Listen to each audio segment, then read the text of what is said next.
ధ్వంసం చేయకుండా ఇండ్లు కూలగొట్టకుండా కూడా చేయవచ్చు. అభివృద్ధి అంటే సుందరీకరణ అంటే ఎవరి కొంపలు కూల్చకుండా కూడా చేయవచ్చు అని చెప్పడానికే ప్రత్యేకంగా ఈరోజు మనం ఈ మూసీ పరివాహక ప్రాంతంలో గతంలో 5.5 కిలోమీటర్ల పొడవున ఆనాడు సుధీర్ రెడ్డి గారి నాయకత్వంలో కేసీఆర్ గారి మార్గదర్శకత్వంలో మూసీ తీరాన కొంత 5.5 కిలోమీటర్ల పరిధిలో 6 కోట్ల రూపాయలతో ఏ సుందరీకరణ కార్యక్రమాలు అయితే చేశాము.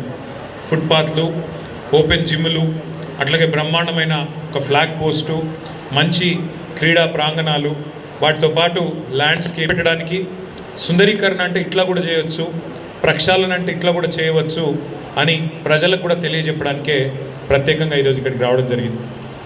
అందులో మొదటగా సివరేజ్ ట్రీట్మెంట్ ప్లాంట్ ఎక్కడ ఉంది అంటే కేసీఆర్ గారి ప్రభుత్వంలో నాగోల్లో నిర్మించిన 320 MLDల ప్లాంట్ని ఇవాళ ఇప్పుడే మేము చూసి రావడం జరిగింది. 320 మిలియన్ లీటర్స్ పర్ డే. ఒక మాటలో మీకు ఐడియా కోసం చెప్తా ఉన్నా, హైదరాబాద్ మహానగరంలో ప్రతిరోజు 2000 మిలియన్ లీటర్ల మురికి నీరు ప్రతిరోజు ఉత్పత్తి అవుతుంది. 2000 మిలియన్ లీటర్స్ పర్ డే ప్రతిరోజు ఉత్పత్తి అవుతుంది.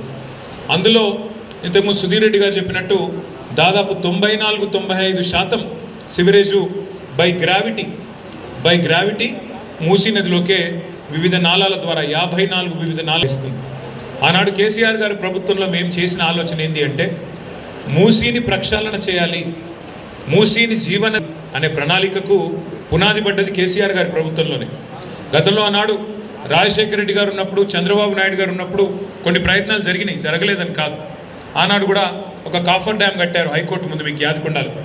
డీటెయిల్డ్ ప్రాజెక్ట్ రిపోర్ట్ తయారు చేసి ఒక సమగ్ర ప్రణాళిక తయారు చేసి మరి ఏ రకంగా మూసీని సుందరీకరించాలి, ఏ రకంగా తిరిగి మళ్ళీ మూసీని ఒక ఆహ్లాదకరమైన నదిగా తయారు చేయాలి అనే ఆలోచన కేసీఆర్ గారి నాయకత్వంలో మన